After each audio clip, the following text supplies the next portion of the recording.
Welcome to EPG Patashala. I am Professor Ganesha Somayaji from Goa University. Now I am going to discuss nationalist responses to colonial education in India. In pre-British India or in pre-colonial India, given the economic conditions and political environment, the national consciousness of the present type could not emerge. Actually, the introduction of colonial education itself is one of the major reasons for emergence of national consciousness in India. Once emerged, the national consciousness led to nationalist feelings among Indians, and they started to look at everything that has come from colonizers with a critical perspective. And hence, we have multiple nationalist responses to colonial education in India, which we are going to discuss in this module.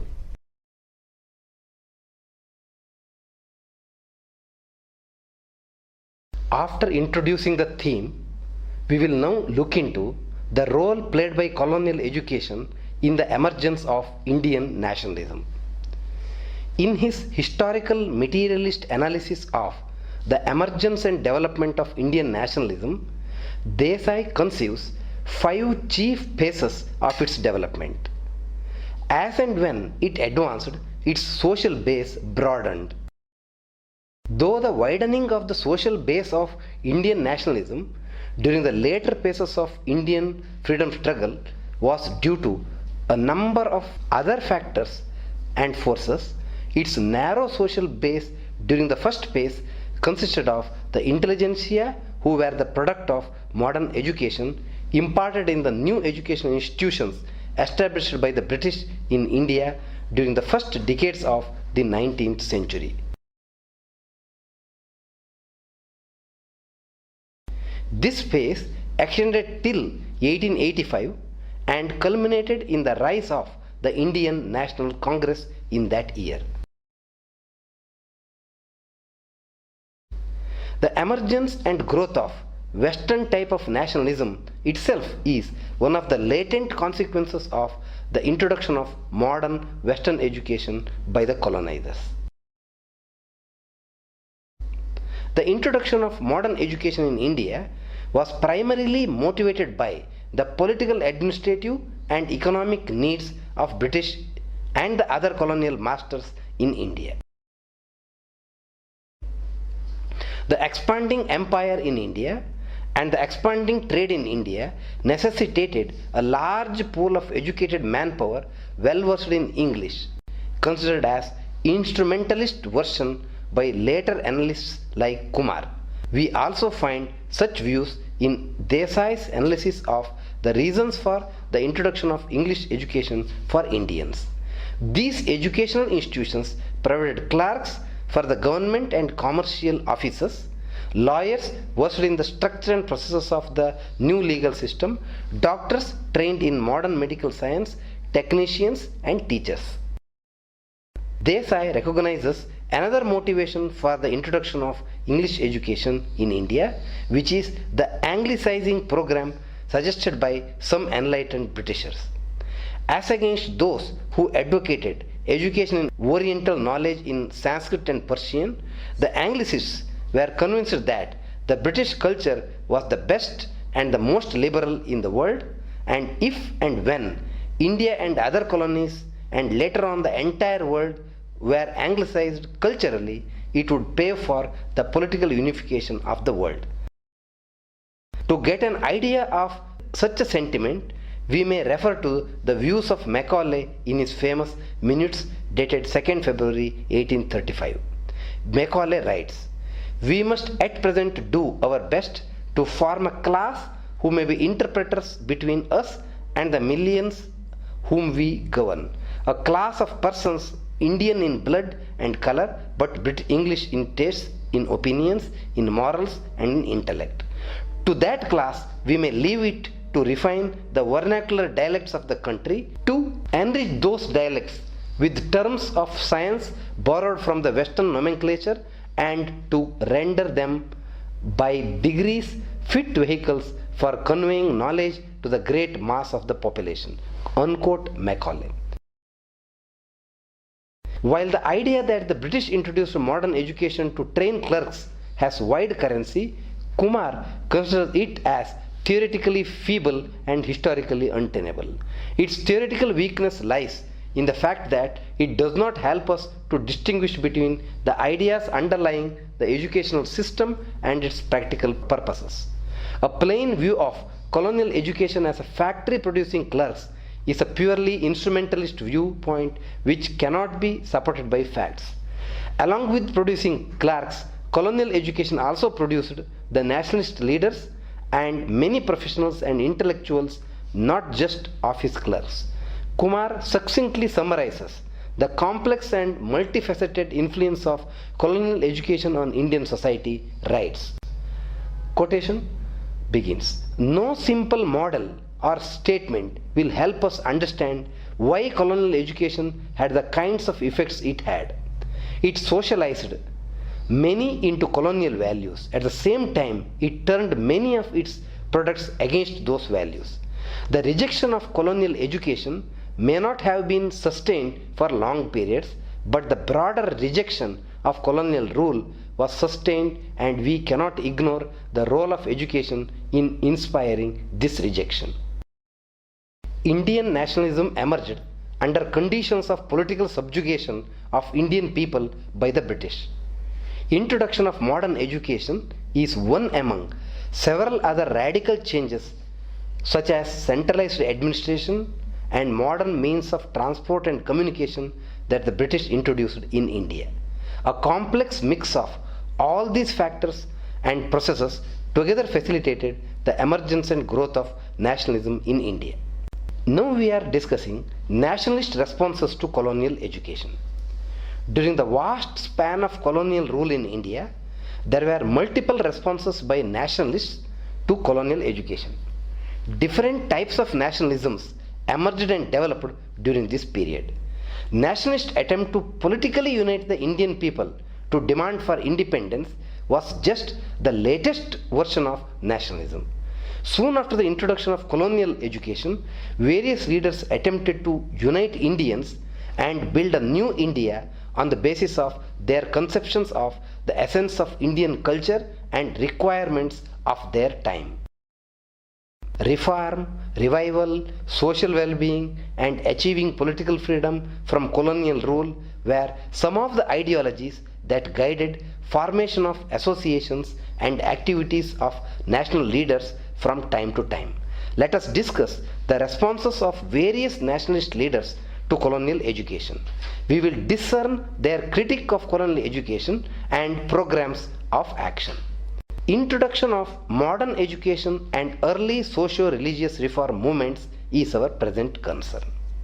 In the early decades of the 19th century, the responses to Western education were in the form of reform movements in India. They were religious reform movements which preceded the emergence of nationalism in India. Such movements were harbingers of national awakening even in the West. Medieval feudal religion was not suited to the new modern living conditions. Therefore, anti-religious revolt preceded the secular national political revolt against feudal religion. In India also, the first national awakening expressed itself in the form of a series of religious reform movements. Some movements aimed at reforming the traditional religion in the spirit of liberal principles, and other movements aimed at reviving the pure forms of socio-religious conditions existed in ancient times. The first of such movements is the Brahmo Samaj, established in 1928 by Raja Ram Mohan Roy, who is considered as the father of Indian nationalism. He was a democrat and a humanist. The Brahmo Samaj was not merely a religious reform movement. It included in its program items of social and political reform. The Raja advocated English education for Indians. He stood for the freedom of the press. By advocating liberal Western education and by supporting socially relevant legislation such as the ban on sati, Ram Mohan Roy inaugurated the modern age in India. This movement was the precursor of other social reform movements such as the Prarthana Samaj founded by M.G. Ranade in 1867 in Mumbai, and the initial secular programs of the Indian National Congress.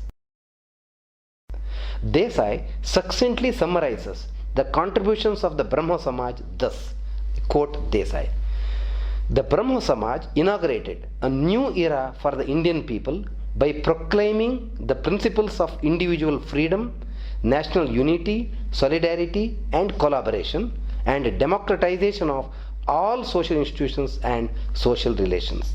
It was the first organized expression of their national awakening," unquote Desai. Revivalist nationalist responses to colonial education. During the later decades of the 19th century, Western educated Indians became a separate category of Indians who started to gather together and discuss the reasons for backwardness of India, which they started to conceive as one national entity.